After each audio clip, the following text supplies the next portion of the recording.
welcome to another Lodgify webinar. My name is Neil Graham, and I'm a content marketing specialist here at Lodgify. And I'm excited to be hosting today's webinar on how to protect your vacation rental from troublesome guests, because I'm joined by two very special guests, Airbnb investor, coach, and Superhost, Zoey Berghoff, and business development manager at Minut, Leo Lopez. Thank you both so much for joining me today. Okay, so Zoey, you're going to be up first, but before you start, I'm going to start with a short presentation on some of the technical elements of the webinar, followed by how Lodgify can help your vacation rental business, and then we'll take a quick look at our report on unauthorized parties and how to prevent them. So I'm going to share my screen just now.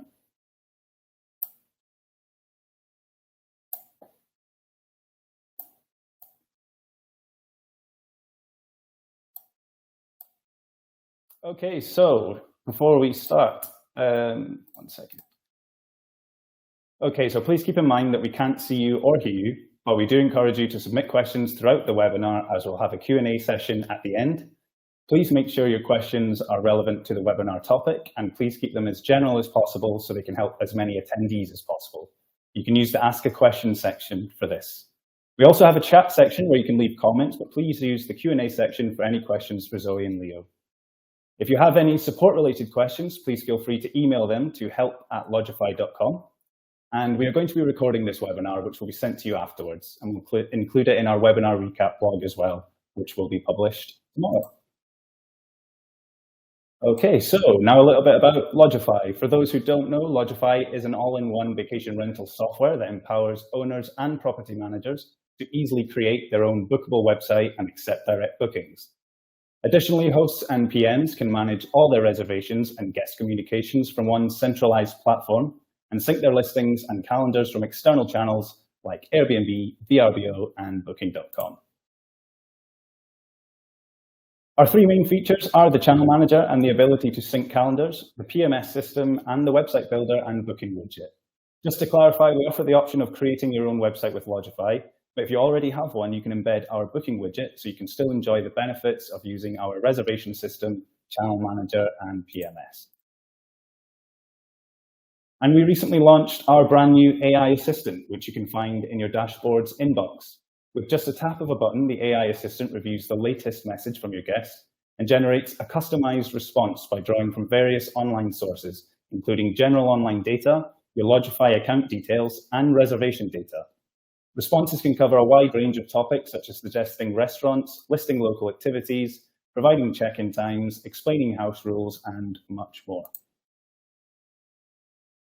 And if we don't have any of the features that you're looking for, we still integrate with over 20 third-party apps from a wide range of categories, such as insurance, guest experience, guest verification, dynamic pricing, cleaning and turnover, and smart features. However, if we are missing an integration that you need, and you are already a Lodgify customer, you can check out our roadmap to make suggestions and to vote on which integrations you want to see next. And I think it would be really useful for this webinar to let you know about our last survey report, which we launched in March on unauthorized parties and how to prevent them. Among more than 170 hosts and property managers, 53% said their guests had held an unauthorized party in their rental and face an average of $1,560 in damages caused by guests. Interestingly as well, 31.6% of all participants said they didn't have short-term rental insurance. And for more insights and tips on this topic, you can download the report using the link which we'll put into the chat shortly. And we recently updated our blog post on vacation rental scams, which focuses on how to spot hoax guests. Based on real hosting experiences, we've gathered 20 ways in which fake guests may try to take advantage of your vacation rental business, from sketchy email addresses to wanting to pay off platform, and obviously many more. We'll add the link to that as well into the chat. And that's all from me. So thank you very much. I'll stop sharing my screen now. And Zoey, if you'd like to take over. Yes, of course. Let me pull up my presentation. Okay.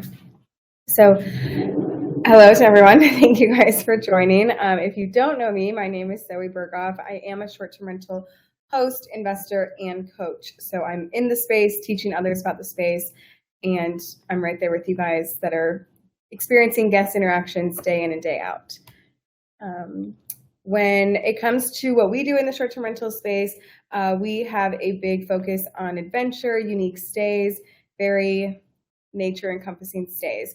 So we have kind of built our business around what we personally enjoy. My husband is a pilot as well, so we do travel nonstop. We are complete nomads. So we do manage our business completely remotely. So it is so important that our processes, automations, PMS systems, and everything like that are automated and very remote friendly. So we don't have to be a part of the business. We can run the business and still run our lives as well. And when it comes to, like I said, what we do in short-term rentals, very unique stays, glamping stays, ground up builds, renovations. We are in the mountains, and something that I like to point out is just when you have unique stays, you kind of have to screen your guests a little bit differently. I would say even more than someone in like a metropolitan area, because we really do have just unique circumstances that people don't have to think about. So, you know, certain vehicles can't get up to the property during certain times of year. So it is our due diligence as hosts to relay that to our guests. And when it comes to troublesome guests, red flags, beige flags, all of the things, we have to know what to look for.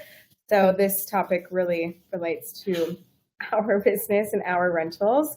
When it comes to marketing and guest screening, I always want to attract reliable guests and guests that I want to host and guests that want to stay with us, because this is just going to make a more enjoyable experience for both you and the guest overall. And what I have found over the last 3.5 years has been informing people about your listing in the description, about your neighborhood, about your space, anything that they should know that can really improve the type of guests you're attracting and who's actually booking your property. So if they need to know that your neighborhood is in a gated neighborhood where there's security and whatnot, that is good information for your guests to know. So you can put that into the neighborhood description on Airbnb or VRBO. So not less is not more in this case. You want to make sure you have pretty detailed descriptions about the property, and that's just going to allow your guests to really help them envision what it's like to stay with you before they book. And the people that are reading all the way down to your reviews in your listing are those future guests. They're not your past guests. So you really want to have your entire listing built out, informing them about the property details. So for example, we do get snow conditions in Colorado. So in the winter in our listing, I actually put like, you know, you must have 4-wheel drive, high clearance vehicle. We suggest snow tires, because this is going to attract the guest that is adequate to stay with us and is knowledgeable about what this entails for their stay. It's not in my best interest to just say nothing and let anyone book. And then I have people from Texas or Florida who don't know how to drive in the snow, don't know about clearance vehicles. That's just going to make my job as a host not enjoyable and their stay just a nightmare. Also, having a wide variety of photos for the listing. So it has been found with Airbnb anywhere from 35 to 45 photos is about the sweet spot of what your guest wants to scroll through. And then once you're kind of over that 40 limit, they are kind of burnt out from looking at photos and they don't want to keep looking. I want to make sure you guys can see the presentation, so let me know if not. But a wide variety of photos is super important for your listing. That is something you're going to want to make sure you take note of. And also Airbnb does, and VRBO, scan the pixel count of photos. So making sure those are professional photos, capturing your space in a good light, multiple angles. Okay, thank you guys for all the responses. Thank you. I'm glad you can see it. Those are all important because that is going to help your guests really put themselves in their stay with you. And then lastly, reviews on your listing from previous guests can really attract future reliable guests that are going to be ideal for your property. I always like to respond to reviews, both positive and negative, because if you think about it, the person that's actually going to be reading your reviews is likely future guests. So it kind of gives you another chance to just share a little bit more about your property or that last nudge that they need to book. So, you know, and you can always take anything, any comment into a good light. Or, I've actually had reviews where I'm like, maybe a glamping stay wasn't the best fit for you, but all of our other guests have loved that the stay is very remote and 20 minutes from town. I know that they didn't love that or something, but you can always kind of twist it. But responding to reviews also just shows that you were a very communicative, attentive host, and guests want to stay with hosts that are going to be there for them during their stay.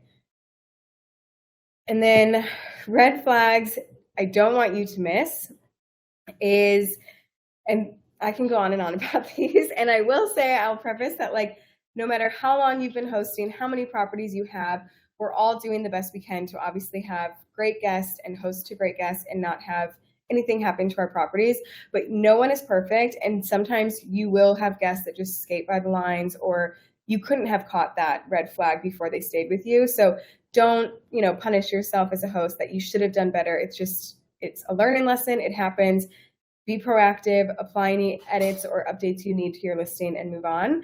But something that I have noticed as a common thread, and I'm not going to say that this is a 100%, this is the way it is, but I've just noticed it. Anyone with new Airbnb profiles that have no reviews, no photos, no ID identification, that always at least sparks my interest as to are they new to the platform? What is their deal as to why they are literally a brand new person that wants to book my place, and why are they coming to this area? So if you do get an inquiry like that, Airbnb will not let them instant book without the ID identification. And if you are wanting to get more inquiries, I don't think you should completely shoot this person down to stay with you, but maybe you ask them a few more questions, like what's bringing you to the area? Why are you wanting to stay with us? Who's going to be with you? What's the special occasion? And just getting more insight. And usually you can kind of tell okay, this is a real person. They have true intent to want to come here. They have good intent, everything like that. 0 reviews or previous trips or an incomplete profile is something I truthfully did not want to criticize anyone on, was having 0 reviews. Because I was like, you know what? I understand that if they haven't booked with anyone before, they're going to have 0 reviews. Someone as a host is going to have to give that person a chance. And that was me. And then I recently just hosted to someone who had 0 reviews. And now I'm like, maybe I'm rethinking that one a little bit. So when you see those for 0 reviews and 0 trips, that's where maybe you do some additional questioning. Don't allow them to book right away. You just want to get some more intel on what their stay is about. There also are sometimes spam messages or questions, or someone wanting to pay off platform or pay with a check. If it sounds fishy or spammy, do your due diligence, and it probably is.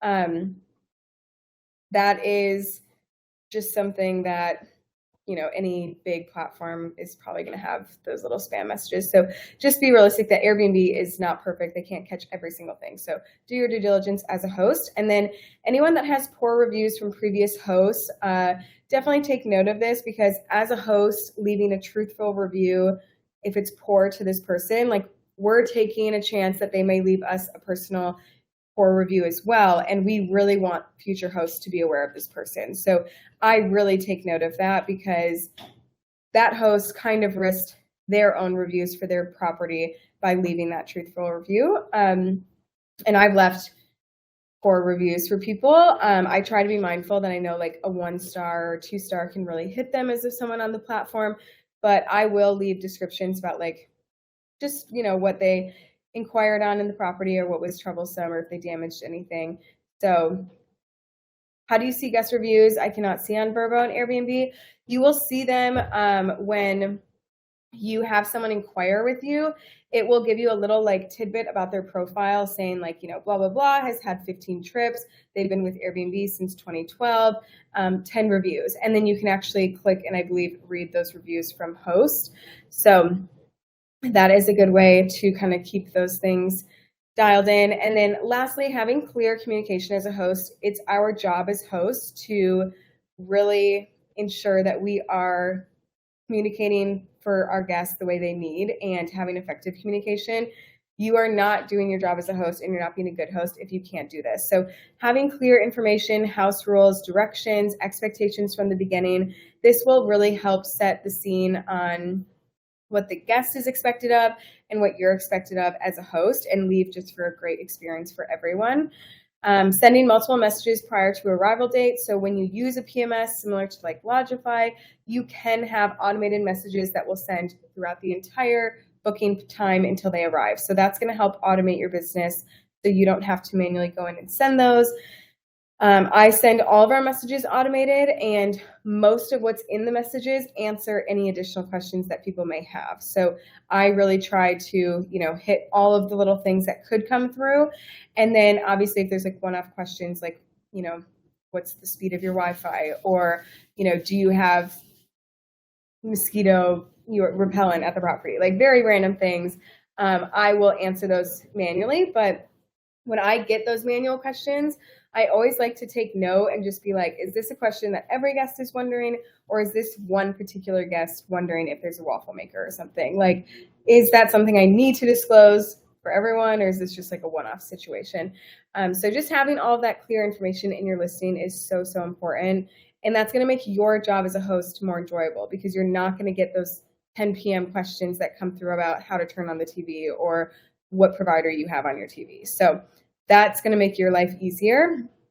How to handle those what ifs. My biggest takeaway that I notice as a coach in the space is people are so afraid of the what ifs that are going to happen, and that really keeps them from starting as a host and getting into this business.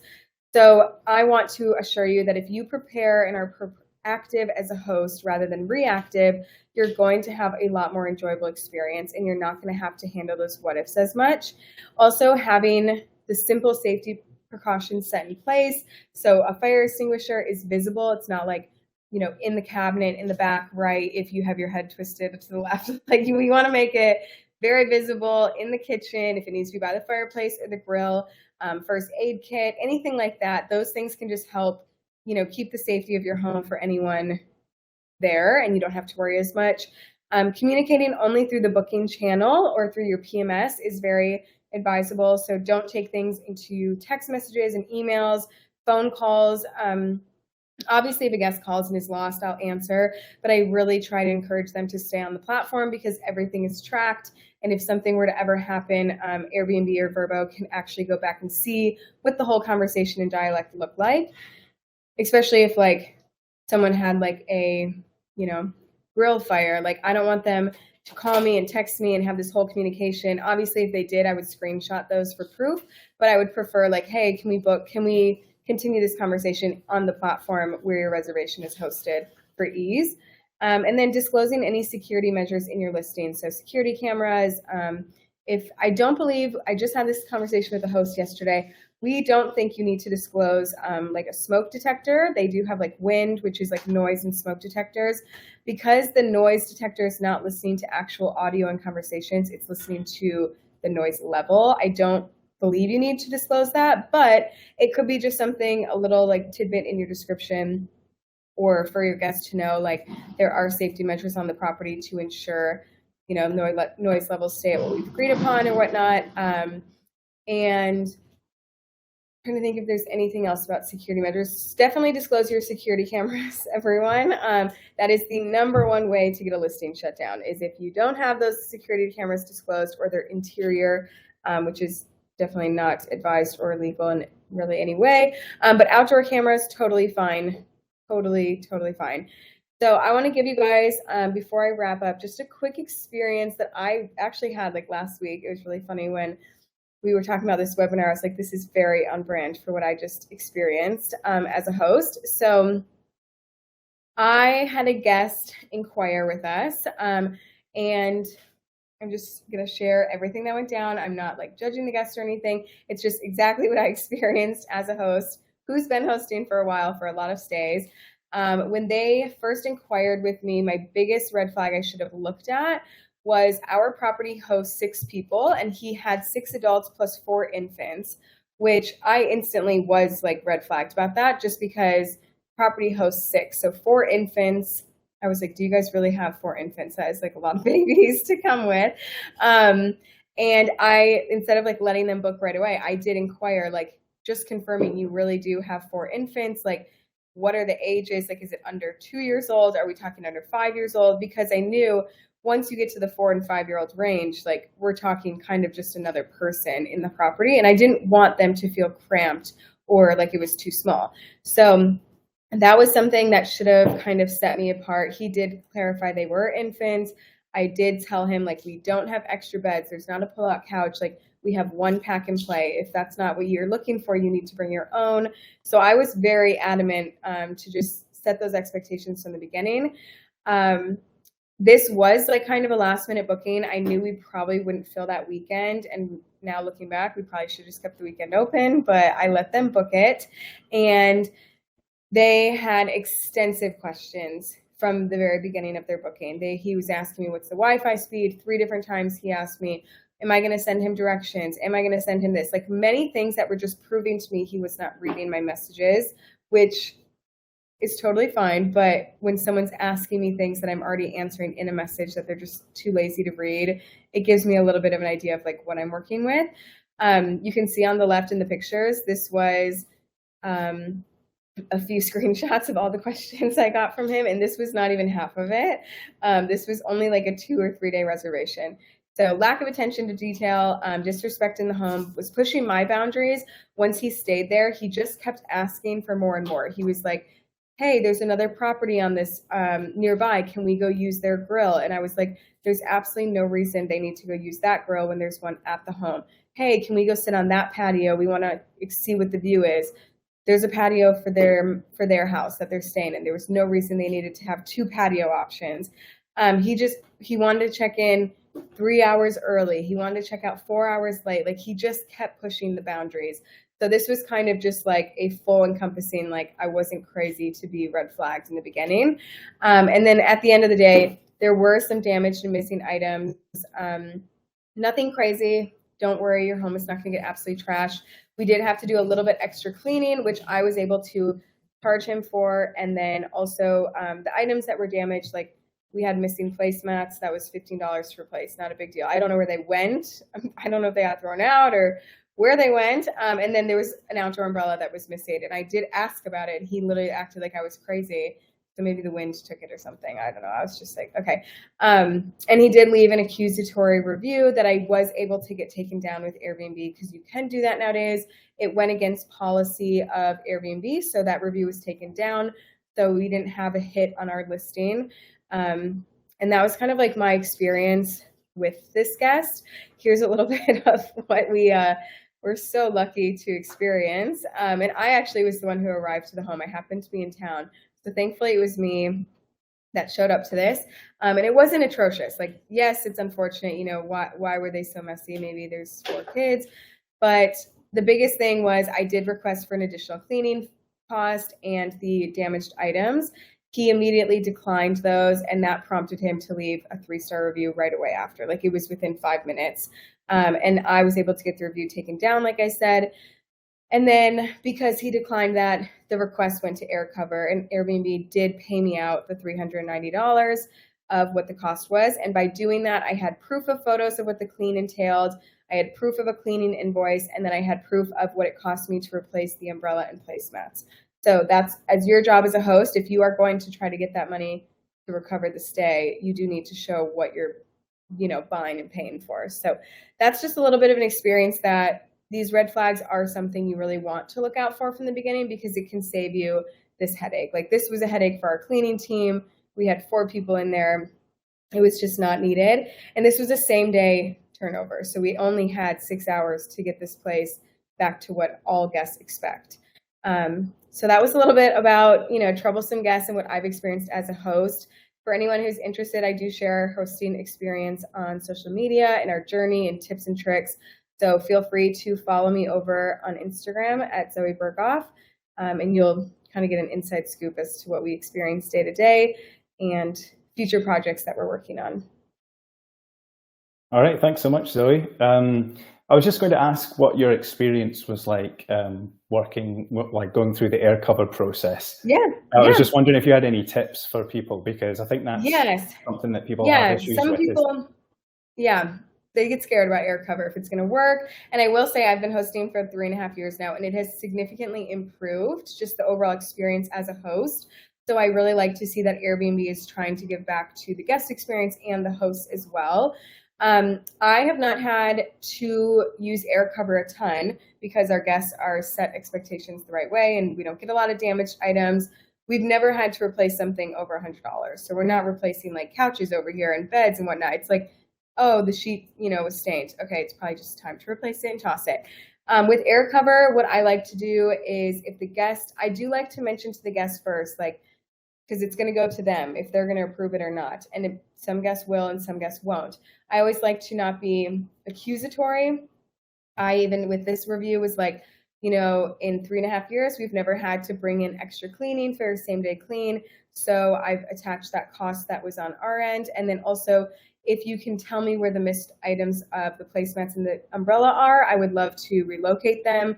But at the moment they seem to be missing. So I'm going to, charge the cost to replace those. So I'm not accusing them like you destroyed the house, you stole this, that.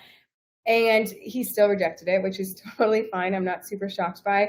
Once that happens, it goes through to Airbnb Air Cover. You get assigned a support rep, and they basically just say, we're looking into the case. We're looking at the details. And if they need any more information from you, they will ask for it. So for this instance, they needed an invoice of the cleaning team extra charge. And as a host, if you pay your cleaner where they're not operating as like a real cleaning team business, they're just like a neighbor that cleans for you, you can create that invoice for them. So you can go in and say like, cleaning invoice for this day was $200 extra, and that can be a reliable invoice for Airbnb to look at. Or if they're a real cleaning company, you can just have them send that over. And then you just have to provide screenshots or links of the actual items that you're replacing and proof that you did own them. So when they ask for proof that I owned them, I always attach in the photos of our listing, like there was an outdoor umbrella, that's the proof. I don't take pictures of it every day. And then I just attached the same one that I wanted to replace. And it took about maybe 6-7 days from start to finish to get that $390.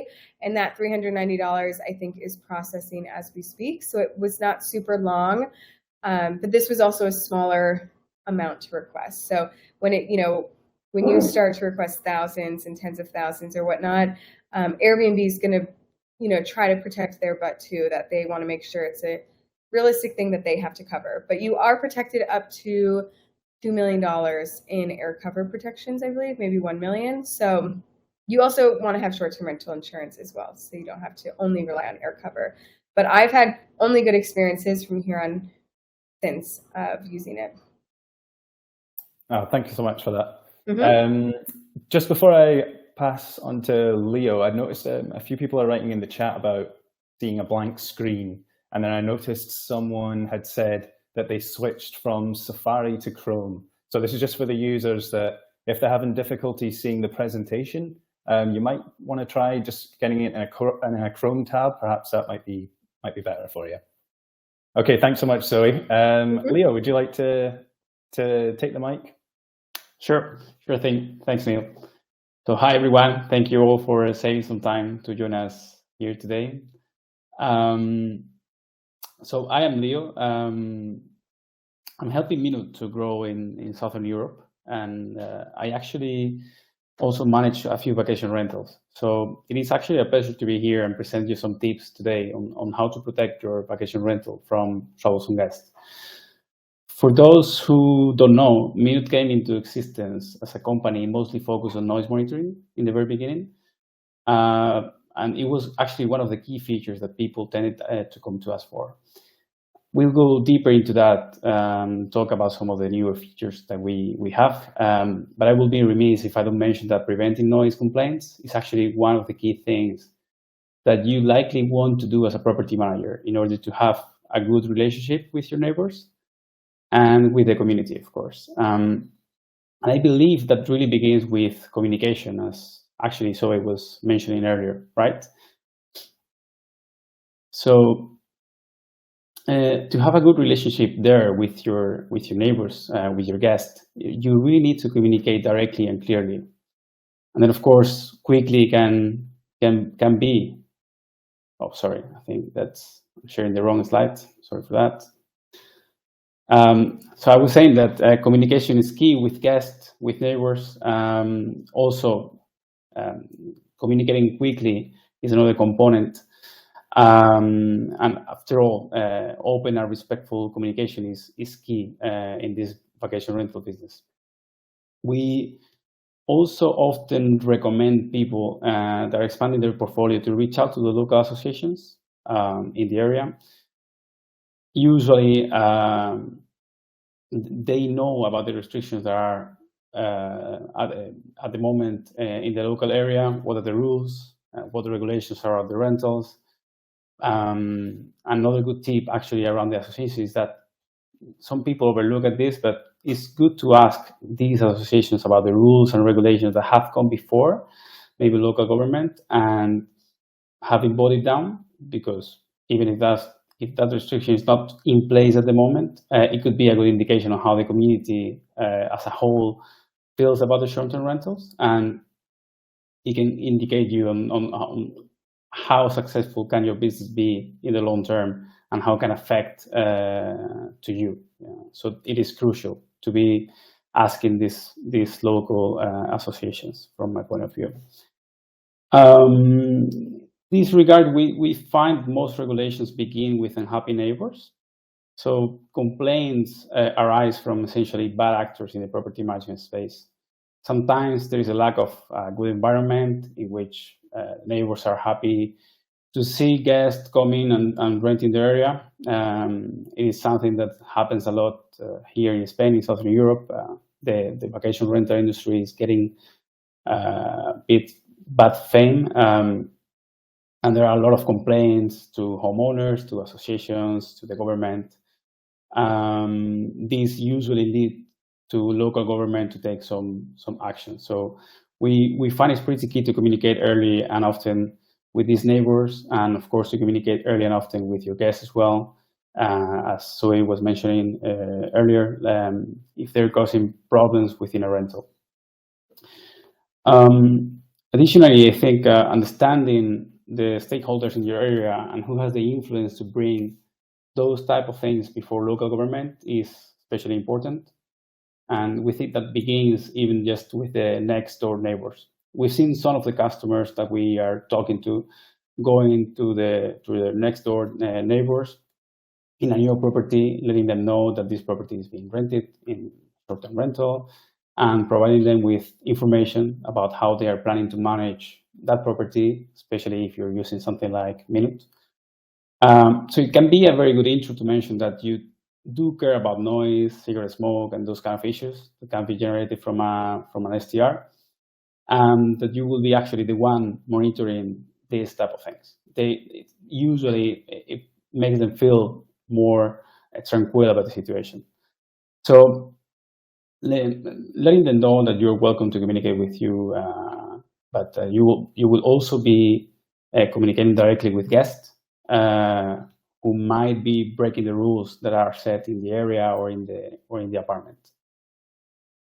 So basically, with Minut, noise issues, parties, and things of that nature can be detected before the situations escalate, and the property managers can actually reduce the risk involved, which is what we are trying to prevent.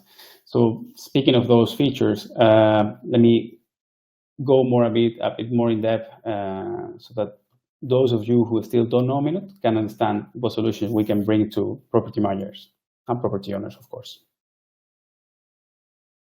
The main, I mentioned noise monitoring earlier. That's actually the main feature that our property managers are looking for Minut. Essentially, what we do here is to monitor the decibels inside your rental, and we allow you to set a threshold for the alerts if the noise goes above the limit that we have set. So you can actually set up quite a few things on your own. So not only a decibel level that you are comfortable with. In any case, we will help you anyway to understand what you might want to set if you're not really familiar with decibels and this kind of data. So don't worry about that.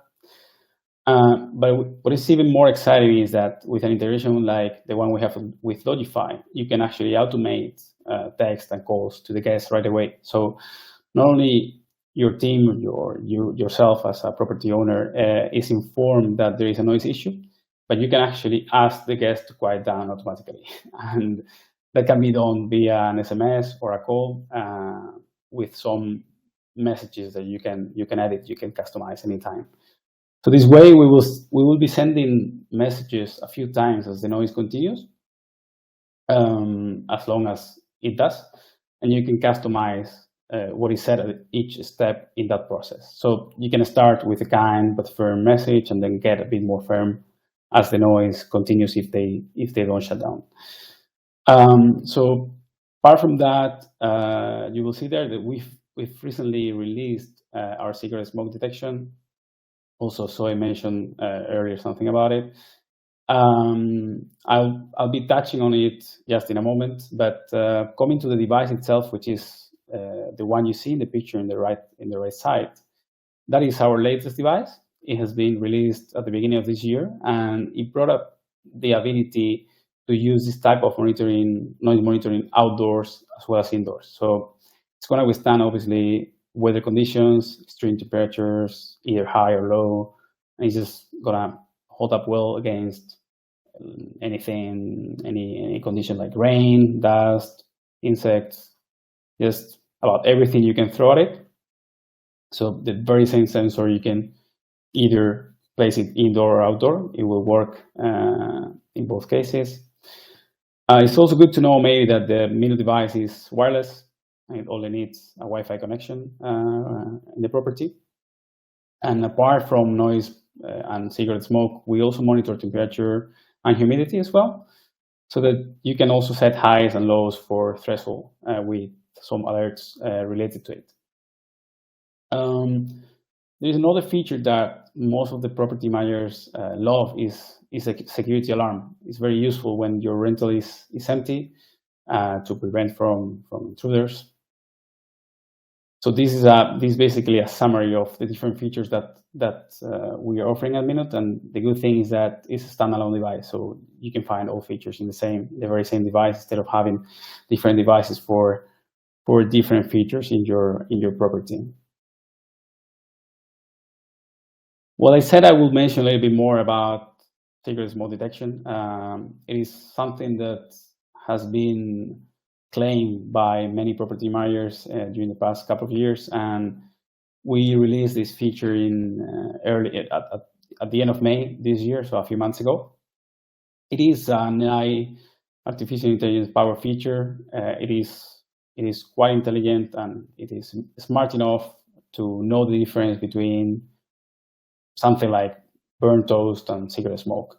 So it will basically differentiate the different kind of gases, smokes that can happen on a property, and it will filter them.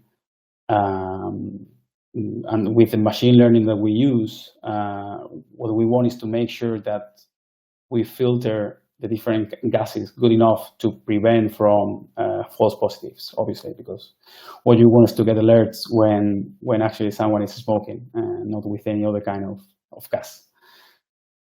So this is being very useful already for the customers who have a Minut third generation. If you have a third generation Minut, the one you saw in the previous slide, it's actually very easy to turn this on. The sensor will go through a calibration first, and then you will be notified whenever it's finished. And what happens is that you will start getting notifications anytime cigarette smoke is detected in the property. So obviously, this will come also with date and time. You will know exactly which property the cigarette smoke was detected in and in what time, which allows you to act very quickly and minimize the amount of the damage caused by the smoke or smell, even burn stuff. So it was mentioned in a couple of examples. I have also heard many times people who burned curtains or bedrobes because of cigarettes. So this allows you to act very quickly and minimize this damage. But also allows you to have something to fall back if you actually need to file a claim. So it's also a very good support. We've been talking about Airbnb. We have a nice collaboration with Airbnb, And this noise data, smoke detection data, it also helps in the communication with the platform itself. So here, actually, in this image, in the right side, you actually can see our mobile application. This is more or less how it looks like. It's worth mentioning here that we do have actually both a web app and a mobile app, which is available on Apple and Android. So regardless of type of device that you use, we've got an application specifically developed for you in this case. Here is a small look on how the web app look in a small picture. Here you can see some examples on how notifications are being shown in mobile devices. And I believe it's also worth mentioning that the installation, for those who are wondering, is quite easy. Physically, it's very easy, and on the software side, it's also not too complicated.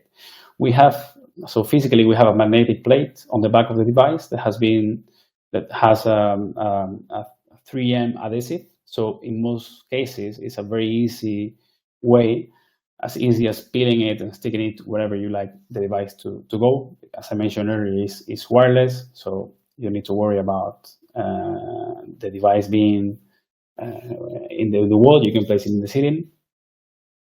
So in just a matter of seconds, you can have it in place. And then in the software side, you only need to use the mobile app, Minut mobile app, to install it. And it's just a few minutes installation in which you will basically need to connect it to the Wi-Fi, give it into the device, to the home, and a couple of more steps. You will have it correctly set up. So it takes 2-3 minutes to install it. User experience, I will say, is core to everything that we do. So we've tried to make this as easy as possible. Also good to mention that Minut mobile app is developed natively in both Android and iOS. So apart from having better access to APIs like Bluetooth and networking, we're trying to provide users with a familiar look and feel on both platforms, and that's very convenient. So as a result, we're proud because we've been getting very positive user feedback from customers on Minut's technology, specifically on how we minimize connection disruptions and how we help cutting down maintenance time and cost. So we're very happy because at the end of the day, having a good feedback in that sense is crucial for us. So yeah, I hope all this info and tips were useful. Maybe good to know, maybe good to go through some of the questions right now. Yeah, thanks so much for that, Leo. 2 brilliant presentations there. Really appreciate it. Yeah, there's plenty of questions in the Q&A section, actually. So I think we start on them. There's one here. There, it should come up on the screen there. So I've been told that customers can still dispute authorized security deposits and get the money back. Is there a way for us to charge their credit card instead of only doing a hold? Once the rental period is over, can we refund? Zoe, would you mind tackling that one? Thank you. Yes, I'm not 100% sure, Kimberly, what platform you're referring to. So if you want to let us know, that might help me. But when it comes to collecting security deposits and also any form of payment, the platform is doing that for you. For example, Airbnb, when you pay for that reservation, they are holding that money until the second day of the reservation and paying it out to the host. So we don't have the ability to, charge their card and get that payment right away. That's all done on the platform. So the only thing that comes to mind for you to charge their credit card instead of doing a hold would be if you take that off platform in terms of the security deposit. So you would have to relay that to your guest that you take security deposits directly, and you take those and they're not processed through the platform, which would be, depending what platform we're talking about, you could do that. Maybe you want to have like a rental agreement put together or a security deposit agreement where they sign that, just because you are taking something off platform and still doing the booking on platform. But personally, like I have never touched any of the charge or dispute or anything like that because it's all done on the platform. So that might not be like the direct answer you're looking for, but that's the knowledge that I have on that. Cool, thank you very much. Okay, I got one here for Leo. Leo, this one's come up quite a few times. It's about the Minut device and whether or not it can detect vaping. Well, I don't want to say smoke, but you know what I mean. Yeah, no, good question. So currently, it is detecting cigarette smoke. It is detecting also related smokes sometimes. We maybe it's good to mention we're developing and making it better and better. It's actually in beta phase. So the goal is to be able to detect different kind of smokes. At the moment, we don't detect vaping, so that obviously the sensor detects vaping, but we are not filtering as positive yet. But it wouldn't be crazy to mention that it is something that in the near future will probably be there. Yeah. Cool, thank you. And Zoe, got one here for you if you don't mind. Did you find it hard for Airbnb to remove the review? Someone here has had an experience. They said that they were told that they only take down reviews if it's based on retaliatory, you know, a retaliatory review. Yeah, would you mind tackling that? Yeah, so my experience has been I have requested a total of 3 reviews to get removed. 2 of them were removed. So my experience, one was kind of like a retaliatory, the most recent one, like he was like, don't host with this, you know, don't stay with this host. Like they're going to charge you to fix their home. That's what he said, which was so silly. But my other experience was actually someone who left a review that just what he mentioned was not very truthful about the property in terms of like what we offer. So I was actually able to get it taken down because I just, it wasn't like a retaliatory, it wasn't like rude or anything, but he just mentioned how like we didn't remove snow off the vehicle for him. And I think maybe he meant like there wasn't the plowing that came all the time, but we don't guarantee plowing every hour on the hour.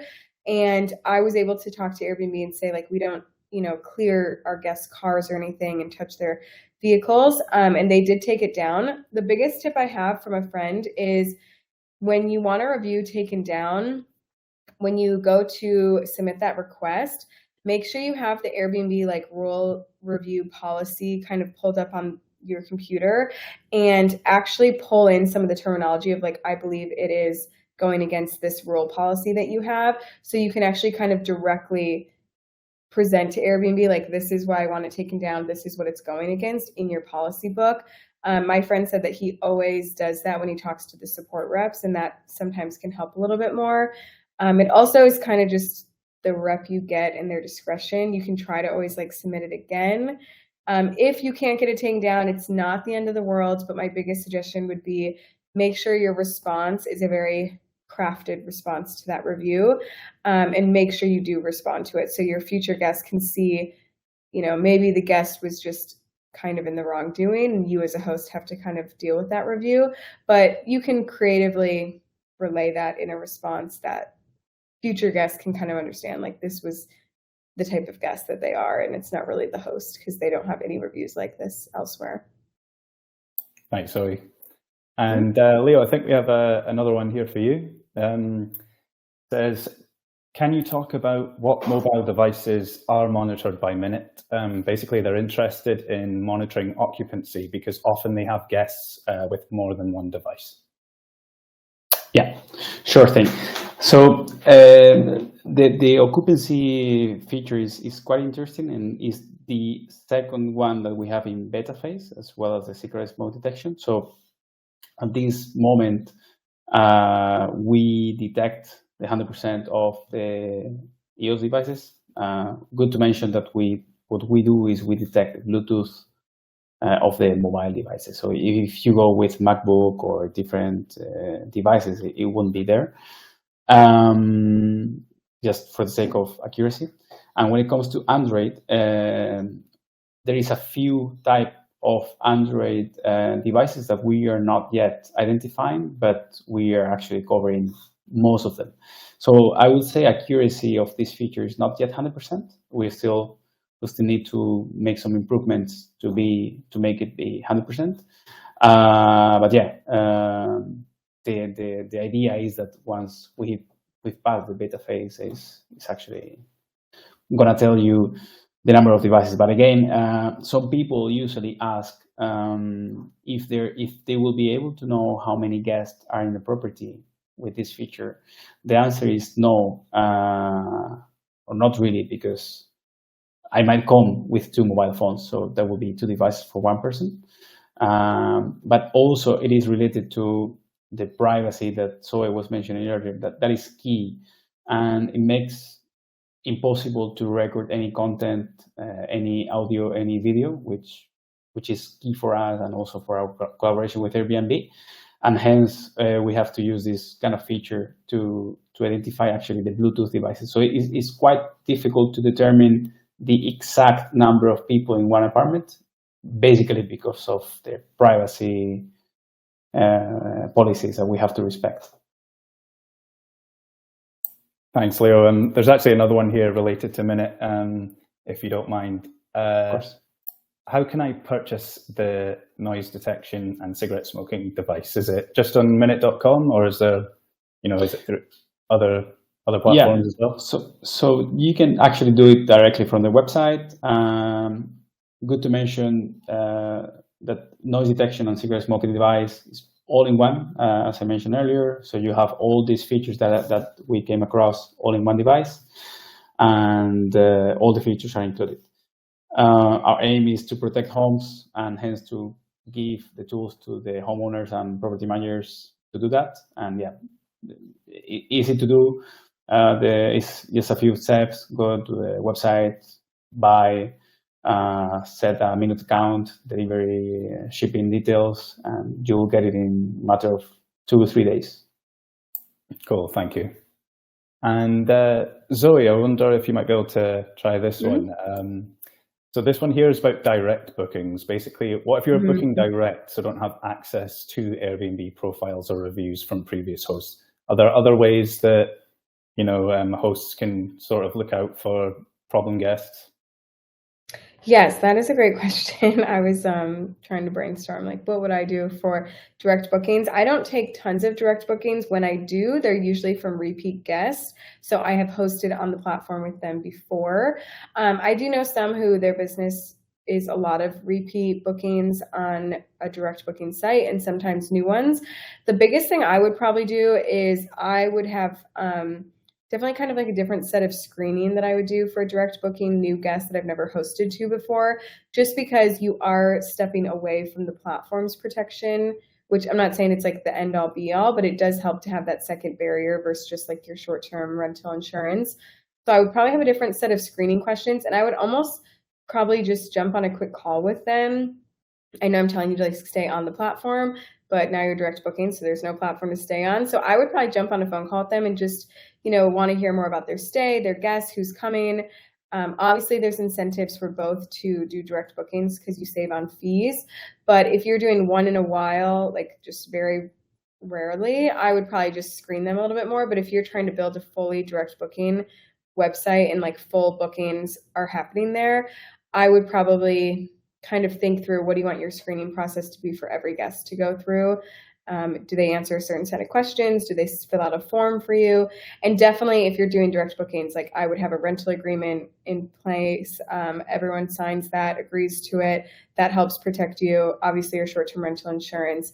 And then how does the guest want to be communicated, whether it's like phone call, texting, email? Do you direct booking through some, channel or platform? You could do that too. So it's kind of like up to your discretion of how much info you would want to know. Some people wouldn't care, but I would just like to kind of have a direct little conversation or buffer to know who they are, and the platform hasn't screened them or anything. You could also ask for like ID identification, send me a photo with your license, or some additional measures that would make you feel comfortable. Perfect, thank you. And Leo, do you mind taking one more? Sure. So we've got one here, which is, so if you detect cigarette smoke, in your rental. Do you have any suggestions on how to alert the guests that that they're smoking inside? Very good question. So actually, when you detect the smoke, it will be you as property owner or property manager who get the notification. Then it is really up to the way you manage your rental, I would say, the way you communicate it to your guest. So, for example, in my own in the vacation rentals I manage, I first communicate the rules to the guests before they get into the apartment, and of course, one of the rules is a non-smoking apartment. So whenever I get a notification from cigarette smoking, I actually tell them very clearly, like, because I already informed them that we have a device that can monitor that. I can openly tell them that my device has told me that cigarette smoke has been detected, and I double check with the guest in a polite way to double check what's going on, maybe hear their response and make sure they understand is actually not allowed to smoke. You can have some other property managers who go more firm in the way they communicate. I would say it's really up to the way you deal with your own guest. Thanks so much, Leo. Appreciate that. And okay, I think we've got time for maybe one more. Zoe, there's a really nice one here, which I think maybe a lot of hosts might be able to relate with. So it's, Zoe, do you have suggestions for avoiding host burnout? They have 6 rental units. They both work full time. Do you have anything that you do to save you from that? Yeah, great question. My biggest encouragement would be if you're experiencing host burnout, which can be a thing depending on, you have 6 units. Those are 6 different guests that are coming in and out. Make sure you have your processes and PMS system really in place, like Lodgify, that you don't have to take on a lot of that workload. Truthfully, in this industry, a lot of your work can be automated and system by system. The manual things that have to be done is cleaning and answering one-off questions and answering a phone call if you get one. But like everything else, like your pricing, your calendar, your automated messages, your listing can be done by AI. Like everything can basically be automated now. So my encouragement would be, if you're feeling that sense of burnout, which at the end of summer, this is usually one of our busiest seasons for anyone in the industry, that can be understandable. And also maybe you guys sit down and talk about, would it be worth having a virtual assistant come into this business to handle some of the little nitty gritty, like cleaning team, repairs, maintenance. You don't have to do everything yourself. It's okay to outsource. And you may be at a point in your business where you're feeling that outsource need, but you have always done everything yourself.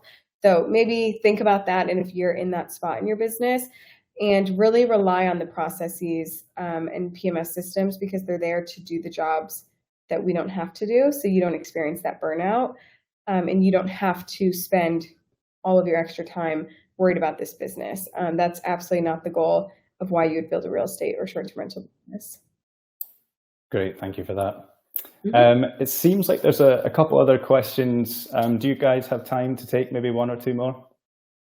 Yeah, Zoe, I'll stay with you for a moment then, if you don't mind. This one I think might be relevant to a lot of people too. So if you do notice a red flag in a booking request, for example, can you decline a reservation without getting some kind of negative mark from the platform? Yes, so it depends what platform you're on in terms of like what their qualifications are, but you can decline it and you won't get a huge hit. Something I've also strategically done is I have kind of been able to convince the guests to withdraw their request of wanting to book with us, so that I don't always have to decline them. And I don't decline a lot of them, honestly. Like most people do stay with us. But if I had a guest that's like, there's 6 of us plus 3 dogs, I don't really want to host like 3 German Shepherds or anything. So I'll do some inquiry, make sure it's like not what I really am thinking. And then I'll just tell them like, we're so sorry, our property only hosts 1 to 2 pets if they're under 30 pounds. To make sure you don't get reminded by Airbnb to book this reservation, you can just simply withdraw the request and you won't get notified. And I hope, you find a place that's a good fit for you. So that way you don't always have to just decline them. They can just withdraw it. If it's something that like they're requesting, like any red flag things, and you can just, some people don't know how to work the platform, so they probably won't do it, but it's good to either decline it, have them withdraw it, rather than just let it go the 24-hour period and just expire. Cool, thank you. And Leo, if you don't mind answering the last question, I think it's, we could maybe make this a bit more general. So it's someone asking if they bought a Minut device in Canada, if it would work in Britain. Would you be able to tell us a bit about, you know, where, in which locations you can get the Minut device? Yeah, sure. That is a very easy answer, but it's a good question though. We get this asked quite a lot. So the good thing about Minut is that you can use it anywhere. All you need is actually a Wi-Fi connection in the apartment. That's all. Even if you install it in one apartment, let's say, yeah, in the US, and you want to move it to other apartment, you can use the same device. All you need to do is change the Wi-Fi connectivity of the device to the new apartment. That's it. But it works worldwide. We ship to most of places. We have an operation team that can work on that. So yeah, the answer is yes. It will work. Cool. Thank you so much. It looks like that's we've run out of time, but thank you both so much for joining me today, and thank you to everyone who attended the webinar. I can see that there's still a few other unanswered questions. Basically, tomorrow what we'll do is we'll send the link to the webinar to everybody tomorrow, and we'll try to answer as many of the leftover questions as we can in the blog. Again, thanks Zoe and Leo, to both of you for everything. It's been great. And to everyone, I hope you have a very pleasant morning, afternoon, or evening, wherever you are in the world. Take care, guys. Thank you. Thank you, everyone. Bye, guys. Thank you.